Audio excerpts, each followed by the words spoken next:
Testing 1, 2, 3. Not yet. Hi, Sarah. Did you get my thing about the photographer? What is her name again? Does she not have the?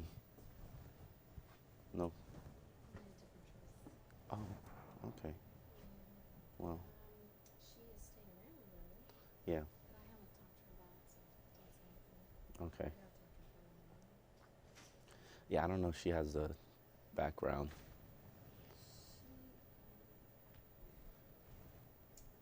There's just somebody else who's I needed to get here, but I was going to lose that opportunity. Mhm. Is That's great. But that said, she's Everybody's got to pay their dues. yeah. So it's gonna be sore. She's gonna be sore. I'm not gonna. Huh? She's gonna be sore about it. She's gonna. Well, just, I mean, here's the thing. Be honest with her and just explain. I'm sure she. Oh yeah, no. I just had to fill up with the water fountain in the break room. Okay. By the fridge. There's like a little cooler. That's all. It's the only option we got. I could put water in the cup. Yeah, water in the cup. Okay. Got your Testing. mic on. Testing, yes. Oh. All right. Can we test the other mic? Testing. I'll turn it on. It is on. Testing, testing, 1, 2, 3. Testing, 1, 2, 3. Let me turn mine off so you don't hear me from mine. Testing, 1, 2, 3. Testing, 1, 2, 3.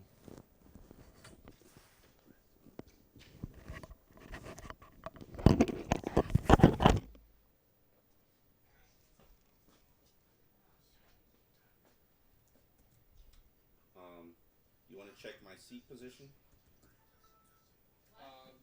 Yeah. What is your name again? John. John?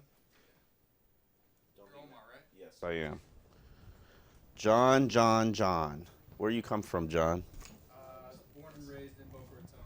Born and raised in Boca Raton. And Sir. how did the Sun Sentinel find you, John? I just crawling around begging for a job. Yeah. No, I went to UM for Undergrad? filmmaking. Yeah, for undergrad. Oh, filmmaker. But I've worked as a photojournalist, so I have journalism background, so it's kind of. Gotcha. UM filmmaking. I wanted to go to film school. I just figured I actually needed something to make me money. Yeah, exactly. Save that money. Yeah. Thank you. How are you?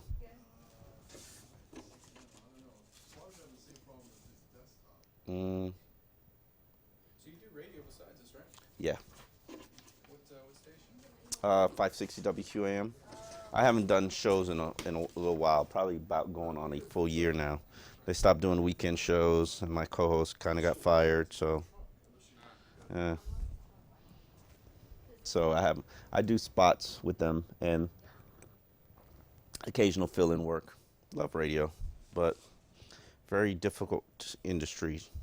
Yeah, as are most creative fields. Right? Yeah, that's a good point. Most creative fields are difficult. If you're listening now, you'll understand that, especially if you're trying to get into a creative field. Love-hate relationship with you and the Dolphins, or? I don't hate them. They just try to kill me. From a Chris Perkins, he's a little more upbeat. Yeah, but that's Chris's personality. Okay. I think we have different personalities from the standpoint. We always joke about it in the media room. If you have a problem with Chris Perkins, there's something generally wrong with you. That because he's, it's easy to have a problem with me. See, yeah. Everybody's got a problem with me. Like, it's easy to have a problem with me.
Testing 1 2 3. Testing 1 2 3. 1 2 3. Check 1 2. 1 2 3. 1 2 3.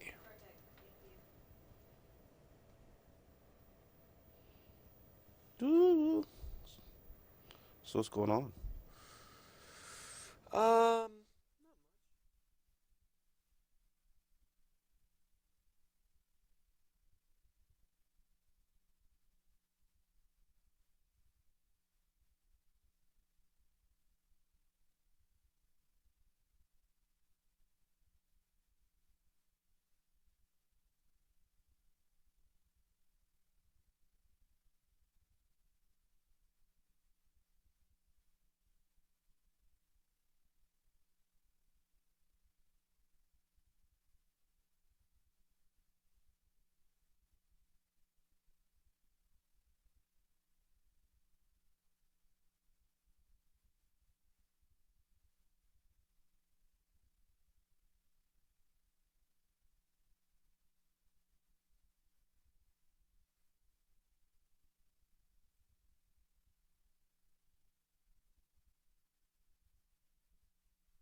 Is received throughout the week. Make sure you bring up the Devontae Parker thing because it's not in the script.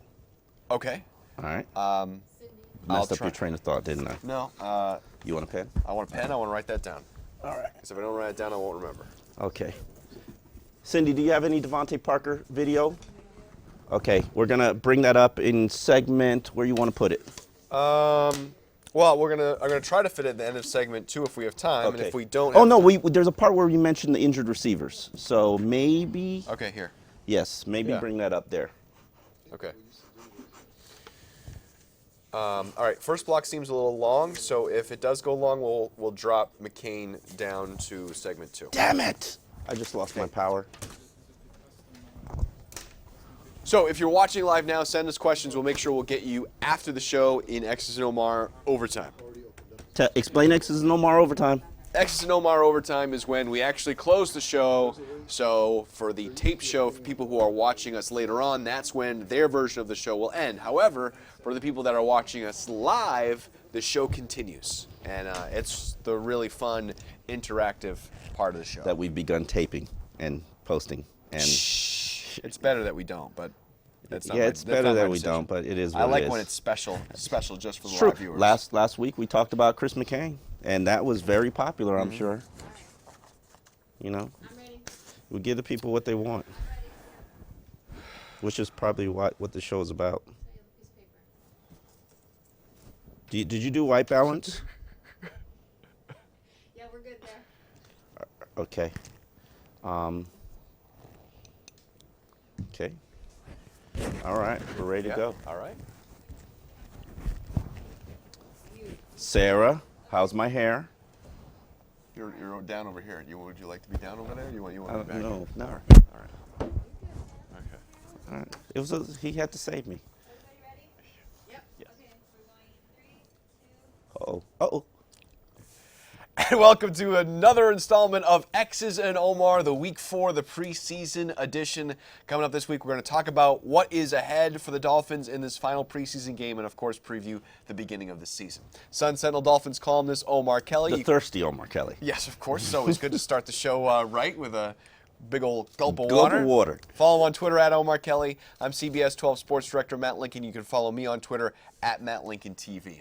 The real dress rehearsal, preseason game number 3, a win against the Falcons. 2-1 Dolphins. 2-1 Dolphins, and another pretty decent, what we saw anyway, from in the trenches. Both offensive line and defensive line won their battles against the Falcons. I think this is important that we point out that the Atlanta Falcons are probably a little bit more in the Miami Dolphins league. I think the Giants are as well in terms of teams that should be hovering around 7-9, 9-7, and it's good to see that the Dolphins beat the Giants and beat the Falcons pretty convincingly in both of those games.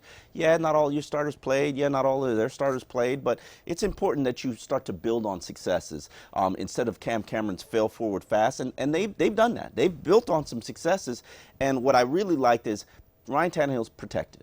Right. We've seen 2 straight games now against 2 bad lines. I would say they were probably 2 of the bottom 5 off defensive lines in the NFL. But 2 games where Ryan Tannehill has been sacked 1 time, where he's had a clean pocket, he's had an opportunity to work. And you know where I stand. That to me is priority number 1 for this team, because if you do not win the trenches, you do not win the game. Then we've also seen them do a little bit better against the run. I thought it was very important that against this Atlanta Falcons team, which finished one of the top 5 rushing teams in the NFL last year, that they contained the edges, that they did a better job tackling. And against the first team starters, 7 carries, 10 yards. Very, very good. Very, very good. And that was without Ndamukong Suh for most of that game because he suffered an ankle injury.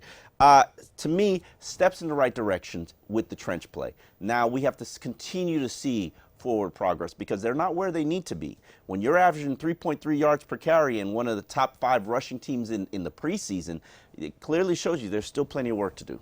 Well, we're basically through the meaty part of the preseason. Not going to see a lot against the Titans. So Yeah. what are the big takeaways now from the preseason as a whole that we've seen from this team? To me, the things that you've learned from the exhibition season is Laramie Tunsil looks like he's ready to be a starting left guard.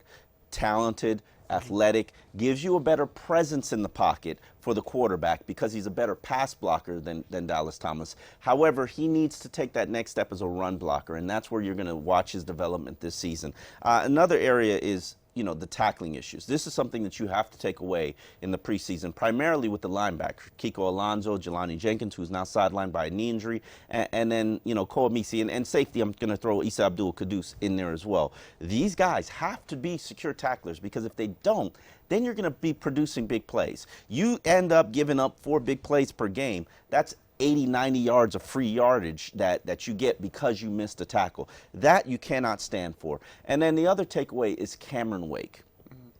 We have seen Cam counted out so many times, and here a lot of people were counting him out at 34. Could he come back from Achilles injury? Well, Cam looks pretty damn good to me 10 months after and suffering an Achilles injury. And the question is Cam talented and healthy and still virile enough to be an every down pass rusher? Last year, he was used as a third down back. He was used as a pass rushing specialist. Not a lot of people know this, but Derek Shelby, even when Cam Wake was healthy, was getting the bulk of the snaps. The question is Cam Wake an every down player? And I think we probably won't know that until the season because he's on the snap count. The question is, does it matter? I mean, they don't need Cam Wake to be in there every single. I'd like him to be in there. I mean, if he's like, there was once a day 4 years ago where Cameron Wake was the best edge-setting defensive end in the NFL. That day is no longer here, but I need Cam to be playing on the field. He's one of your top 5 players. To have him off the field for 2 of 3 downs, to me, is just bad. Now, can he physically handle that? That's a different subject. And it's important, like Adam Gase says, that Cam Wake finishes the season in December and finishes the season well. A healthy Cam Wake is a dangerous player. We saw when he got healthy for 2 games, he gave you 7 sacks. I would love that kind of success ratio. That's the thing about defensive end, though. I mean, if they make 4 to 6 impact plays a game, then that's a huge game. So if he plays 20 snaps or plays 40 snaps, the fact that whatever it takes to have him make those plays. Joey Porter put it best to me one time, the illustrious Joey Porter, who's never shy on words, now coach with the Pittsburgh Steelers. As a pass rusher, as a defensive end, or a 3-4 outside linebacker, he explained, all I need is 3 victories a game. There you go. 3 victories a game, and I'm headed to the Pro Bowl. That's 3 wins. Now, you play 50 snaps, you get a lot of stalemates, but you win 3 times, that's a lot of times where you're putting teams in difficult situations. You're sacking the quarterback on 3rd down, or you're putting them at a 2-and-14 situation. You need 3 negative plays. You need to get in that quarterback's head. 3 victories a game, and you're headed to a Pro Bowl. I think Cam Wake can still do that. So some good news. There's certainly been some good news over the past week, but also some rough news regarding Dolphins and their health. Yeah. Let's start with some of these injuries. Mike Pouncey injures his other hip. The other hip, totally unhip. The fact that he has all these hip injuries. Hey, that's what happens with players' age, man. Could miss the first couple games. Yes. And we've got a guy who's never played an NFL game before, Anthony Steen, filling in center. How is this going to work? You know what? Mike Pouncey, a healthy Mike Pouncey, he's one of the top 5 players on the team as well, and one of the more important leaders. Having a healthy Mike Pouncey is very important. Now, Anthony Steen, I've watched him practice for 2 weeks. I've watched him play. He's okay. He gets the job done. There isn't a liability there at center. I'd like to see him continue to develop. I think he's got a ton of upside. Not a ton, but decent amount of upside. But the important thing is getting Mike Pouncey healthy and able to finish the rest of the season. I wouldn't be shocked if he plays in the season opener, but more than likely he's probably gonna be available for the 14 games of the season. Okay, how about let's go to the linebacking core, one of the thinnest positions the Dolphins have anyway, and now Jelani Jenkins is down. Could also possibly miss a game or 2. And now we go into those backups that are unproven. Spencer Pasinger, Neville Hewitt. Yeah. Are they going to be able to step in? Regarding Jelani Jenkins, it was only a matter of when, not if. Jelani is not necessarily a durable player. Neither is Kiko Alonso. Neither is Cole Amisi. So, yes, this is the first injured linebacker, but there will be many more. Right, okay. My concern is depth on this team. And hopefully when the 53-man rosters around the league are assembled, they will claim some linebackers and get some help because they definitely need some bodies and assistance. Right now, Spencer Paysinger is the guy. He's getting the nod over Neville Hewitt from a comfort standpoint. Spencer Paysinger is not the talent that Neville Hewitt is, but he understands the defense a lot better, makes a lot of players feel more comfortable, and we're going with the safe pick. We're not going with the player with the upside. We're going with the player who's the safe pick, and I can understand that. Just make tackles. Just make That's what they tackles. need from Be that where group. you're supposed to be. Make the tackles. We don't need spectacular plays from the linebackers. We need short tacklers. I was kind of disappointed for Spencer Paysinger last year when I thought he was the better of the linebackers, and they kept playing the younger players over him just because, you know, it's Dan Campbell. We're trying to see what we have. Right. Nobody cares about Spencer Paysinger. I'm glad he's here. I'm glad he gets the opportunity to play. This is a guy who's got starting experience, and hopefully it pays off for the Dolphins. Well, we go from one of the thinnest groups to one of the deepest groups.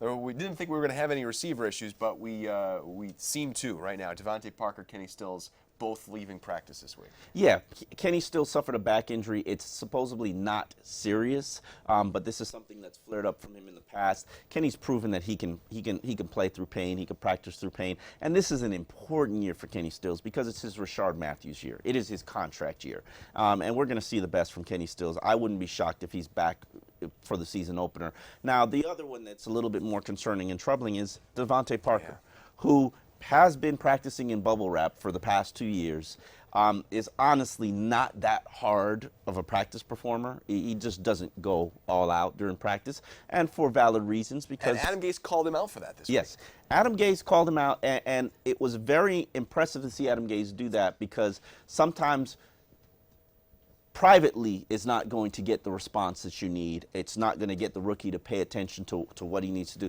The last time they had a conversation is about making sure you hydrate, make sure you drink Gatorade. Now this conversation has to be about making sure you push yourself during practice. And I've watched Devontae Parker all of training camp, going back to OTAs, when he was healthy, and the effort level was probably at a 75 as opposed to 100. And then he can turn it on like a light switch. But that's a little bit concerning to me when I've watched elite players, and Devontae Parker has the talent to be an elite player. When I watch him turn the light switch on, he is A.J. Green. He is a dynamic, cannot be stopped wide receiver. Problem is he doesn't turn the light switch on very often, not in practice. The issue that young rookies have is they think that they can turn it on during games. And I'm sorry, but I've been covering this league long enough to know that don't work. It might work for guys like Cameron Wake, who cannot practice that hard because he can't beat up his own offensive lineman. But a wide receiver who has to work with timing and route adjustments and pacing of the field with Ryan Tannehill, I don't think so. And I have a big issue with Ryan's chemistry with Devontae. Yeah, he can throw him passes, and Devontae's large catch radius will allow him to catch it, but where's his comfort level with Devontae? Right now, I watch practice, and Devontae's that third receiver, and he has the talent to be the number one receiver. Which is also interesting, too, because it didn't seem like Parker losing the job as the starting X-receiver to Stills was motivating him that much either. You know, I mean, it's not fair to say all three of them are starters. Devontae is a split end. Kenny Stills is the flanker. I mean, they play two different roles, even though they are kind of interchangeable. So he's not losing the starting spot. If they enter the two wide receiver sets, yeah, Kenny Stills will be on the field, but Devontae's just as important, if not more. Okay.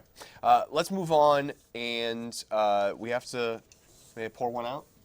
This is a sad episode. As It's not for me. okay, well, A guy that I like to watch, and a guy and who I certainly thought was talk about because we have spent so much time over the past 3 years. 2 years that he's been here. 3 years. 3 years. 3 years. 3 years. So I thought it was yes. 3 years.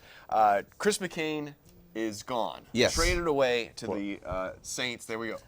For a conditional Seventh round pick. Seventh round pick. Your thoughts on saying goodbye to Chris McCain? I am happy for the player because as I said last week in the show, I felt like Chris McCain wasn't anybody's guy. They didn't find him. They didn't unearth him. The talent is undeniable. You cannot watch practice and see Chris McCain be as disruptive as he is against third teamers, against second teamers, it don't matter. You can put him against first teamers, still disruptive. Watch the game that he played, the one game that he really played, which was the season opener against the preseason opener against the Giants. Watch him be disruptive there. And then still justify why he doesn't play with this organization. But you know what? The Dolphins signed Andre Branch. They signed Mario Williams. They signed Jason Jones. And all of those players have to play and have to be safe over Chris McCain. How many pass rushers are you going to keep? 4 at the max. Maybe 5. Maybe Terrence Fede makes the team. But Chris McCain is not that great of a special teams player, so it made it a very difficult spot for them to be in. But here's the thing that I've always had an issue with. You cannot, there's certain things you cannot that are hard to find. Pass rushers in the NFL, very hard to find. Look at where you were last year with 31 sacks, and you still didn't play Chris McCain. Right. But I'm glad to see him get to an organization now who they've invested a 7th-round draft pick in him. So he is clearly now somebody's player. He's going to get those opportunities to make the mistakes that Chris McCain might make and still survive. Chris McCain had no margin. The leash was very tight on him. And the minute that he barked too loud, they put him right back in the doghouse. Yeah. Well, he's a guy who spoke his mind too, and was a guy who went through a lot and had used everything that he had kind of gone through in college to motivate him to become better and fight better. And you're right, I think he deserves this opportunity. Part of the problem he didn't play was on Chris McCain. Oh, yeah, and I'm not saying it's... Yeah, and I think he will acknowledge and admit Sure. Chris McCain's a dog, and he bites people sometimes, and he doesn't do everything that he's supposed to do. But I'm sorry, I've seen enough dogs who can not be contained, but get put on the field and they thrive, and coaches find a way to make them work. My concern is you won't have a good pass rush this season. A lot of these old defensive ends will wear down, and then let's just say Chris McCain thrives in a bad Saints defense, because it is bad, and it's going to be bad. Let's say Chris McCain gets 6 sacks this season. What are you going to say? Is it worth that 7th-round draft pick? Oh, yeah. It's worth the 7th-round draft pick? To have 6 sacks? No. I'm saying if Chris McCain thrives. You would have rather. Yeah, you would have rather kept him for the 7th-round draft pick. I'm glad to see him go, because I think he deserved an opportunity, and I think he deserved to be somebody's guy. But you're going to miss that talent, because I certainly miss watching him on the practice field. All right. So preseason game number 4 is coming up against the Titans. What are some of the issues that you might have so far in analyzing this roster? What's remaining? To me, I don't think a starting tailback has raised his hand. Jay Ajayi, we've seen nothing from during the preseason, whether it be opportunity. I've really seen very little during practice. And now, in defense of Jay Ajayi, they have not really worked on the running game that much. Now, Adam Gase has said they're using the preseason, the exhibition game, to work on the running game. 92 carries, 3.3 yards per attempt. Now, a lot of those times, they're leading at the end of games, and they're trying to run the ball just to get rid of, kill the clock. But the running game isn't where it needs to be. And I would like to see Arian Foster. I doubt he's going to play in the 4th preseason game. No, he's 30 years old. Like, why would he play? But I would like to see Jay Ajayi get that work. He needs that work. Now, Kenyon Drake, young guy who's coming back from a hamstring injury, I'd like to see what he can do. I'm curious. Now, flipping that to the other issues, the cornerback spot. Xavier Howard is finally cleared to practice after sitting out most of training camp with a knee scope. I've watched him do full practices this past week. He's already inserted into the starting lineup, leapfrogging over Tony Lippett, and kid looks good. For me to say that he looks good, that should put it in perspective, because how often have I come here outside of Chris McCain and told you that a guy looks good? He's got physicality, he's got instincts, he's got ball skills, he's got an awareness, he's got size to him. Thank goodness. Yes, I have nicknamed him the Savior. Not because he will be the Savior, but because the Dolphins are basically basking and hoping, oh my God, please save our jobs. Because you can't purge the secondary that you just did, fire every cornerback in your unit, trade away every cornerback. Because they traded away or released their top 4 cornerbacks last year. Wow. Start all over. And then have the unit be bad? Bring in only 1 veteran. Oh, my God. What were you thinking? Well, we've been talking long. Let's get to some of our Twitter questions here because we haven't really taken anything from you viewers. Let's go to Joe. What do you see with Gase practices that are better than previous coaches? Better than previous coaches. I don't think they have the physicality of Tony Sparano. I think Tony Sparano had some competitive one-on-one periods, and they were real competitive. I'm not seeing that, but I do see an offense that's tailor-made for this quarterback, and round of applause, because I've been crying out for the last 4 years, move the quarterback, move the pocket, play action, get him on the move. And it looks like Adam Gase is finally utilizing that. I like, and I've watched Adam Gase call plays in practice, and I like that there's a rhythm and there's a flow to it. You won't see it in the preseason, but I think you'll see it in the regular season gets here. I like that he forces Ryan Tannehill to be more aggressive. If the pass is spotted to go to the end zone and a corner route, and you need to put it in this exact spot, that's the throw I want to see you throw, not check it down. And woo! It's been a relief to watch the practice the last 2 weeks when they've been installing in plays as opposed to just letting Ryan do what he does and execute the offense, installing in specific plays to achieve specific things, because it's looked a lot different than what we've seen most of training camp. Was that first half against the Falcons a milquetoast? Because we saw it was basically 5 yards per attempt. Really, or is that No, that's your offense. That's your offense with select shots. Okay. That is the offense. Judge Ryan Tannehill on his ability to convert third downs and score touchdowns in the red zone. That's where and perform when you're trailing in the fourth quarter, perform. Judge him in, as I've always consistently said, judge the quarterback on third downs, red zone, and fourth quarter performances. Those are the 3 areas Ryan Tannehill sucks at. I was going to say, but that's how the 3 specific areas that he's not good at. I mean, that's when a quarterback wins games. Right. And that's why Dolphins don't win games, because he sucks at them. Right. The whole offense, not fair to him, You're because there are a lot of pressures on third downs. The Sure. run game doesn't put you in good down and distance situations. Judge the offense, wink, wink, on those categories.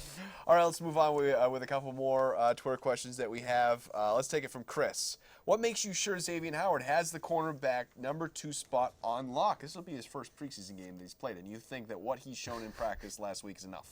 Let me ask you this question. Yeah, right. Have you seen Tony Lippett? I've seen Tony Lippett play. Okay. Conversation over. right, Listen, Bobby McCain, I think, is probably the 3rd best cornerback. I think right now he's behind Michael Thomas as the nickel guy. Michael Thomas will probably begin the season as the starting nickel. But Tony Lippett is probably your 4th cornerback. And if you put him up into the starting spot, there's going to be a bullseye on his chest. I don't think you're ready for that. He's ready for that. No, Doug Baldwin's going to run circles around him on week 1. Okay, Tori asked, do you see the Dolphins bringing in a linebacker or a tight end via sign trade before the season starts? Only in my prayers. Yeah, right. No, I think, let me put this out there. I think that Jordan Cameron had a very good week of practice this week. Made some ridiculous catches. I don't know if you were out there for Sunday's practice where Ryan Tannehill hit him in the seam for a 30-yard pass, and then the very next play, Ryan Tannehill throws to some wide receiver, gets a PI to put him at the 1-yard line, and then he bullets a pass into Jordan Cameron that he catches over Walt Aikens in the very back of the end zone. The whole team gathers and celebrates for Jordan Cameron because thank you. You can catch the ball.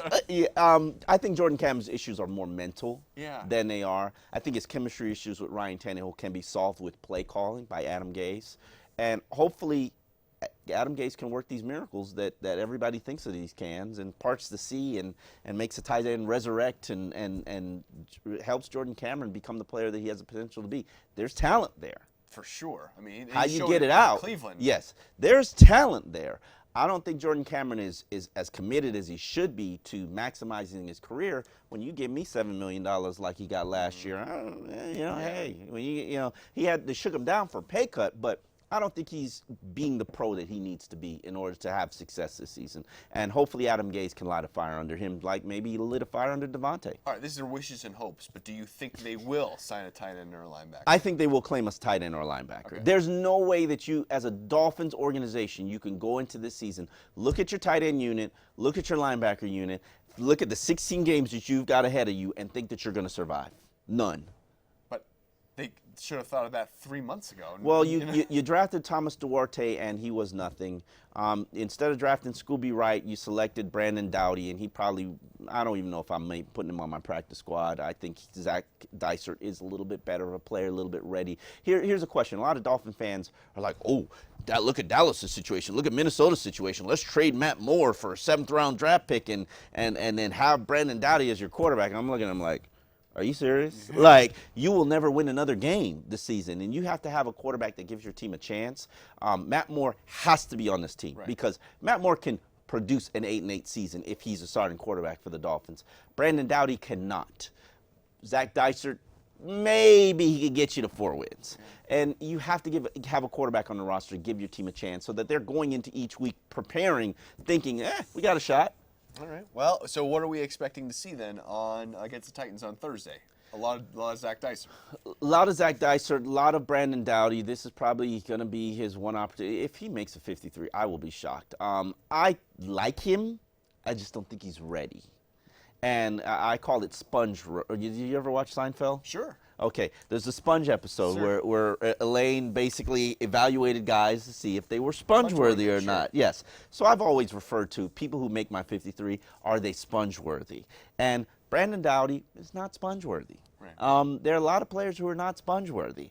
And I would want to see what Zach Dysert, I'm curious. I want to see Zach Dysert play. Let Brandon Doughty play the second half. Fair enough. Let's go to Jabari. Asks on Twitter, do you think Laramie Tunsil and Jermon Bushrod can improve their run blocking?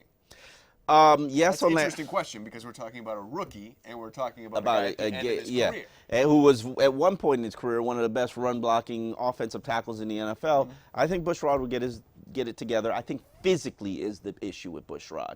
I think his body's beginning to wear down, needs rest. He needs to be put on the Brandon Albert plan, which is basically he doesn't practice once per week. Sure. But can you afford to do that, especially with a line that's still developing chemistry? Laramie Tunsil, I don't know that answer. And the reason I think he can, but when I evaluated his Ole Miss film, the one concern that I did have was he's not that good of a run blocker, which is why I immediately knew he wasn't going to be the #1 pick, even though everybody was like, oh, he's so great. No, he's not that great of a run blocker. But I will trade your inability to run block for a clean pocket for Ryan Tannehill. Unfortunately, that's going to make us a 70% passing team. Which is probably what Adam Gase is going to do anyway. No, he ran the ball in Chicago. Okay. Well, I mean, when you don't have a Peyton Manning, you're going to have to run the ball. But, yeah, it'll be interesting to see the development of Laramie Tunsil and if Jermon Bushrod not only wins the starting right guard spot but can stay healthy for all 16 games. There's no Peyton Manning here. No. Barry on Twitter asks, what can we do to upgrade the cornerback position, or do we sink or swim with what we have? I think when Chris Culliver gets healthy and is able to play probably in the second half of the season, he's coming back from an ACL injury, he's going to be starting the season on the PUP, I think you have a chance to have 4 quality cornerbacks. The issues that you have right now is you're paper thin, you have no depth behind the top 3 guys, which are Byron Maxwell, Xavier Howard, and Bobby McCain. And then throw in Michael Thomas there in the mix because he's going to be splitting that nickel spot. When you do suffer an injury, you've got Tony Lippett coming on the field. And I can handle Tony Lippett in spurts, in small doses. I can't handle him playing 50 snaps a game. And I think that that's unhealthy. So maybe pray that Chris Culliver gets healthy, comes back, and is able to contribute. Do you think it's going to be 8 weeks, though, before we see Culliver? 6 at least. Once you begin on the PUP, you can't play for the first 6 games. Probably 2 weeks to get yourself your sea legs under you. But yeah, I think he's probably more the second half of the season, probably after the bye. All right, Ray. Hypothetically speaking, if this team stays healthy, can they be relevant? Relevant's an interesting question, I guess. Relevant is an interesting question. Does that mean in the playoff picture in December, let's say? Yes, they can be in the playoff picture in December. Tony Sparano had a team in the playoff picture in December. Joe Philbin had a team in the playoff picture in December. Why not? Especially if they can stay healthy. Tony Sparano's first season with Chad Pennington, as I was saying earlier before the show began, thank you, Chad Pennington, because you produced the one winning season I've had covering the Dolphins. They were a relatively healthy team. And a lot of the teams that they were facing, a key player came into the game injured. And luck of the draw. You have to get lucky. Last year, I don't think the Dolphins were very lucky from an injury standpoint, where you've got all three linebackers battling injuries, and you really struggle at that unit, and you've got Neville Hewitt out there with Mike Hull and Zach Vigil. You're not winning like that. So it's important that you stay healthy and you have a Mike Pouncey healthy, that you have a Jelani Jenkins healthy, that you have a Devontae Parker healthy. So, yes, can they be relevant if they stay healthy? Yes. Can they be a playoff team? Probably not. Well, again, though, you build your own depth, and while, yes. You know what? It's hard to say you build your own depth, because here's the issue when you talk about that. The Dolphins have had so much collateral loss because of management changes, because of coaching changes, because of scheme changes, that, okay, players like Chris McCain are on your roster, they just don't fit what you do. Or players like Bryce McCain. Bryce McCain is going to be a player for the Titans. Jamar Taylor is going to be a starter for the Browns. Right. Like, it's not like Brent Grimes is going to be a starter for the Tampa Bay Buccaneers. It's not like you don't have talent. They just don't fit your scheme or what you want to do, Right. or they're not your guy, or, we got this draft pick. All that collateral loss, it adds up after time. And I did the count. I've covered 5 different front office executives, 4 different head coaches in 10 years. Yeah. 10 years. Think about that. Right, that's a lot. That's a lot of collateral loss. Collateral loss. So, speaking of losses, it is time for us to. We're going to do this. It's prediction time. It's a prediction time. First prediction of X's and Omar season. What we've talked a lot about this team. We've seen a lot in the preseason. I think we have a pretty good feeling about how this year is going to go, and we're not overly optimistic about it. I'm excited to see it because I'm going to be able to identify whether or not a lot of young players can play or not. And I think that that's what this season is about for Adam Gase. If you think about Joe Philbin's first year, they added one major free agent, which was Richard Marshall, the cornerback. Everything else was just filler because they needed to identify what they had on their team and their roster. And I think that this is a good season for you to identify what you have, know who your quarterback is, know what Jay Ajayi can do, know what Devontae Parker is, know if you've got a tight end for the future, know if you've got an offensive line with Laramie Tunsil, know if Jordan Phillips can be a nose tackle, know if Kiko Alonso and Jelani Jenkins can get the job done in linebacker, know if some of these young cornerbacks, Bobby McCain, Tony Lippett, this isn't going to be a year. Basically know what you need to do to put yourself in a position to win. Go to the playoffs in 2017. Exactly. And I don't think this is a winning team from this standpoint. Your quarterback play is not good enough.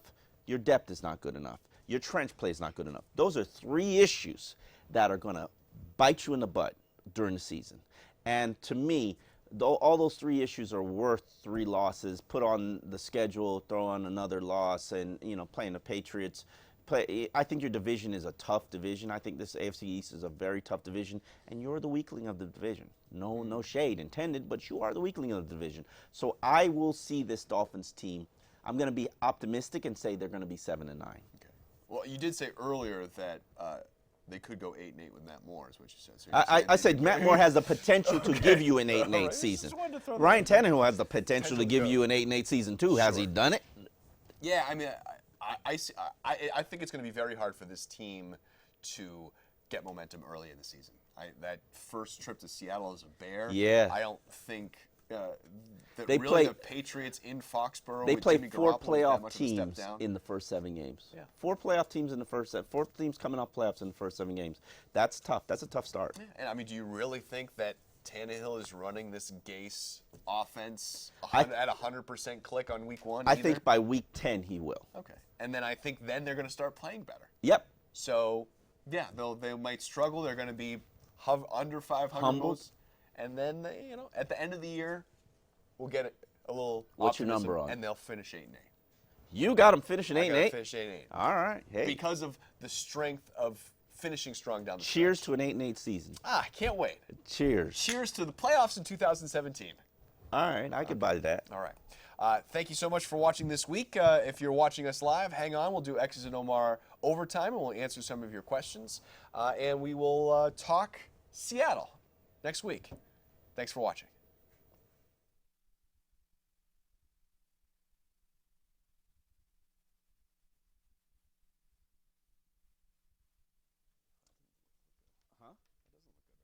Yeah, it shut itself down from a battery standpoint. Okay. I mean, I saw it coming.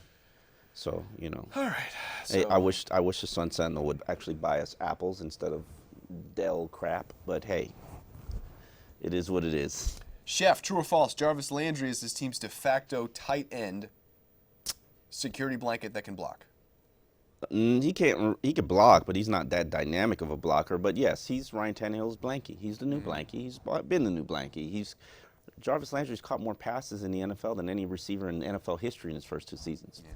Like, of course he's going to be a top target. Now the question is Jarvis Landry going to produce touchdowns? And I don't know about that. I don't know either. I don't play fantasy football, but if I did, I definitely wouldn't be picking Jarvis Landry. You've got a guy challenging in the chat room. Okay, challenging. What's the challenge? Burritos for breakfast. This team has zero chance of staying healthy. Their entire offseason revolved around bringing in broken, injured players. Mm-hmm. Hoping their sports science department can magically make them good.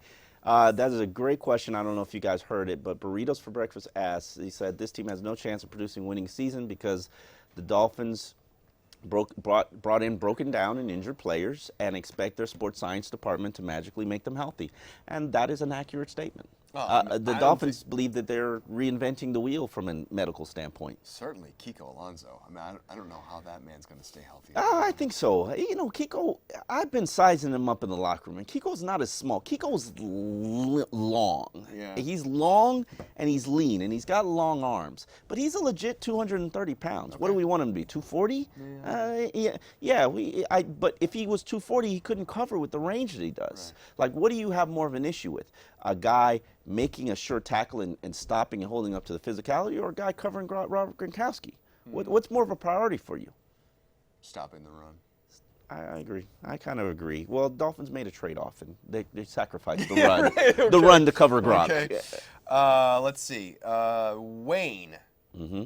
Will this coaching staff prove to be an obvious upgrade over the Philbin staff? I don't know if it's going to be obvious, but Adam Gase is so much more of a pleasure to deal with. Adam Gase is so much more interesting. I think he's a better play caller than Joe Philbin. I could already see that. I've never seen Joe Philbin do anything in practice, much less call a play. I've watched Joe Philbin for 4 years and couldn't tell you what he does in practice. Yeah, right. Adam Gase, I watch him and I could see what he does in practice. I think there was a magical moment for me earlier this week when he's standing next to Vance Joseph. They're doing red zone drills. This is the Fasano touchdown that I was telling you to.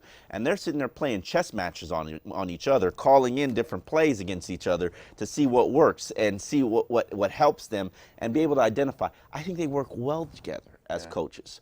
And to see, a lot of people in the NFL believe Vance Joseph will be a head coach within the next 2 years. Well, this Dolphins defense has to have success for that to happen. So I'm banking on Vance Joseph looking at this as his opportunity to get his $4 million payday. And if he makes Adam Gase's defense good, then that puts it on Adam Gase to make this offense good. They work hand in hand together. And I like what I've seen. This is me. Think about who's saying this. I like what I've seen from this offense and Ryan Tannehill the last 2 weeks. When Adam Gase instantly began calling plays for specific things or working on a game plan, they've been working on a game plan for Seattle this week. I like what I've seen. Will it work? I have absolutely no damn idea. I think with that back seven, I think the defense will cost them more games than the offense cost them. Wow. When you are talking about an offense that's coming off scoring 19 points a game, that's so disrespectful. What do you think? I think that they're equally as much of a problem. That's my honest answer. I think they're equally as much of a problem. I'm not sold on this wide nine defense, which gets me to one of the questions that Vince Herrera, who, by the way, is an artist, and he did a nice piece for me. Wide nine is going to put a load on the linebackers. We know this. They're not short tacklers. What adjustments do you foresee happening?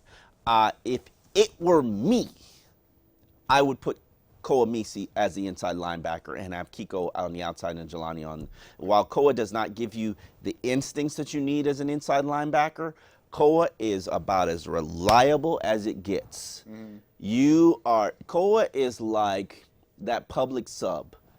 You know exactly, it's not special. It's not going to just be like, God, dog, I need to go get me a public sub. You're not going to be salivating for that public sub, but it's good and it's very filling. Yeah, it gets the job done, and that is Koa Misi. And if it were me, and I am not the smartest guy in the world, but I would put Koa Misi on the inside. he's going to do his job and have Jelani and Jelani and Kiko on the outside. I mean, it makes sense. You know, you've got those 3 stars in the defensive line. You got Rashad Jones in the back. Those guys will make the plays, the big plays, the game-changing plays. Yeah. Linebackers just don't let, just stop the run. Just Don't screw it up. Don't screw it up. Exactly. Don't screw it up by missing a tackle. Don't get hurt. Yeah. Because that's not good either. The gaps are supposedly going to be wide open in these wide nines. The linebackers just have to make plays. Now, if linebackers are safeties, because safeties are also down there in the box. If they miss a tackle, it's a 15-yard play instantly, because there's nobody there. It's a 15-yard play till the last guy line of defense, which is either Rashad or Issa Abdul-Quddus, puts themselves in position to make that tackle. That's instantly a missed tackle. Add 15 yards, whatever you're already gaining. We haven't talked a lot about Abdul-Quddus. Just a guy? Or I don't know. Right? I haven't seen enough. He'll be all right. I don't think he's anything special. I think he's intelligent enough to play well next to Rashad Jones. You're expecting Rashad Jones to be a monster. Yeah. So let him do his thing. You need Issa Abdul-Quddus to be the guy. Who was the guy played next to Troy Polamalu? The Ryan Clark. Okay. You need Issa Abdul-Quddus to clean up what Rashad screws up. That is his job. Like, those kind of safeties, they take risks, they take gambles, they see it, they go after it. Well, that free safety's got to be like, oh crap, I see what Rashad's doing. Let me get over there because that gap's going to be open. Okay. And if you don't have that safety, you're going to be screwed. Yeah. Question? Oh, we have a guy challenging you. Handle 1933 does not agree on your stance about getting rid of 4 cornerbacks last year. Yeah. He's saying they're horrible, they played poorly, and see what other teams pick them up. That is a great challenge. So let me give you an opportunity. That provides me a great opportunity to educate you on what was going on in last year's defense. His issue is that the Dolphins secondary last year was trash. We should have dumped all 4 players. That's great. That's technically he's right, because they did allow a Dolphins franchise record for opposition quarterback rating. Like, the quarterback rating was like a 98 something last season, and there were a lot of big plays allowed. Now let me explain to you what happened.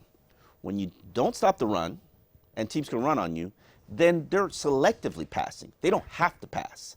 Puts defenses in a difficult position. When you don't get pass rush, 31 sacks, less than 3 a game, 2 something a game, quarterbacks are back there all day. How many double moves did you see these cornerbacks get beat on, where a receiver can has a time to run a double move on a cornerback, and then it's wide open? Where's the safety help when these cornerbacks are beat? Isn't there supposed to be a last line of defense? Safety help last year. Was it good? Did you see Rashad Jones be in position to make those plays back there as a safety? You know what a safety is? It's the last line of defense. Rashad Jones is in the box. He's gambling. He's freelancing. And that produces great stats for Rashad Jones, but it also produces big plays for the defense. Now, you need Rashad Jones to make plays, but you also need a reliable guy back there to be the last line of defense. So when you throw in bad pass rushing, poor tackling, inability to stop the run, safety you can't rely on, it's a hot mess for a cornerback. I've said this before on Twitter. I don't think Deion Sanders could have had a good, successful season playing in the Dolphins defense last year. Then on top of that, they were basically running 5 plays all season on defense after Kevin Coyle got fired. Sure. 5 plays. You imagine how simple it is for, if you're a Madden player and you know that a guy plays 5 defenses, think about how simple it is to set him up in those 5 defenses if you're a Madden player. Now imagine it in a real world NFL where opposing offensive coordinators are going, they play 5 plays on defense? 5 plays. It was a hot mess last year. No wonder Brent didn't want to be here anymore. Yeah, no. There are plenty of reasons for that. Plenty of reasons for that, but yes. Plenty of reasons for that. Isaiah is asking a question about Seattle. We're definitely going to get into more about the Seahawks, but let's ask anyway. Where do you think the Dolphins will struggle the most against the Seahawks? Rough physical running game. Yeah. Even without Marshawn Lynch, I watched him in the preseason, and I was like, whoa, good run game. I physical run game, quarterback who can run. I think the potential for big plays is there.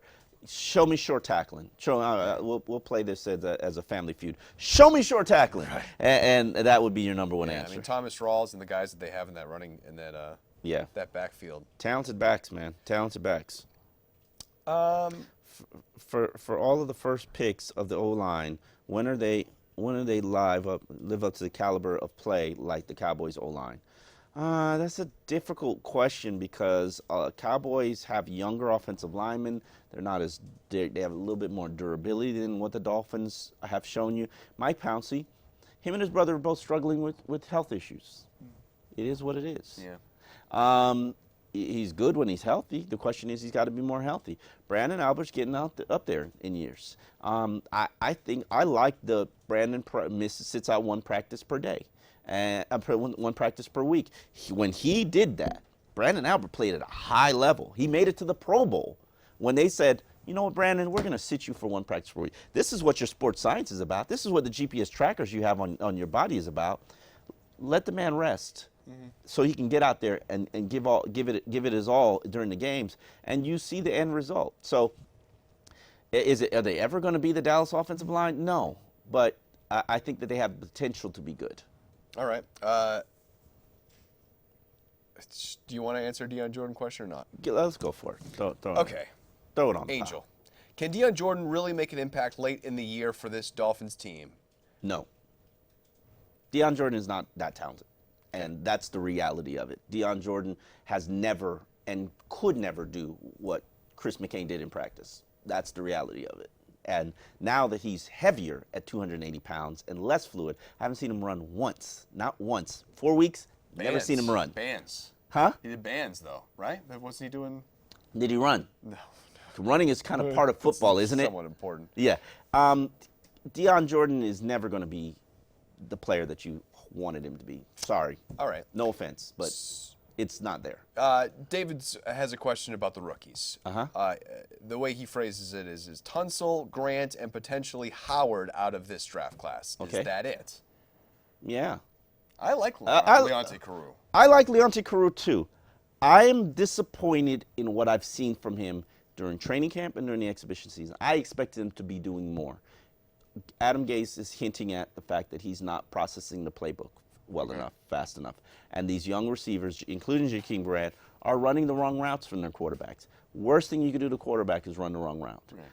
That leads to we don't trust you. I don't trust you to be where you're supposed to be.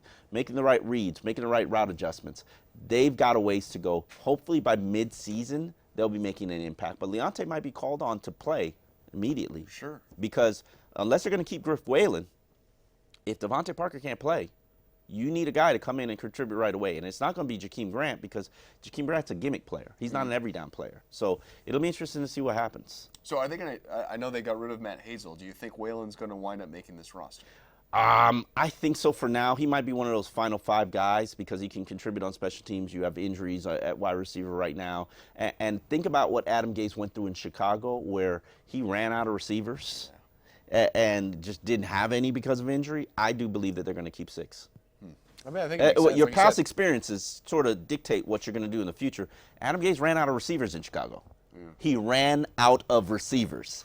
So that means if you've got a guy who should make your 53-man roster, and I think they're going to keep Rashawn Scott as a practice squad guy, you do it. Were you surprised they got rid of Hazel? No.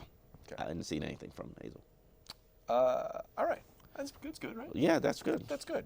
Were there any questions? No, we got through everything on this. All right. Yeah, that was all good. Well, we rocked it today. Hey, good thing is, not a hell of a lot's going to change in the next week. So if we didn't get to your questions, we're doing this again next week. We'll talk more about Seattle and maybe if there are any surprising cuts. We don't expect there to be any. Yeah, we got surprising cuts. We got cuts on Saturday. I'm interested. Give me one player you think should make the roster who's on the bubble.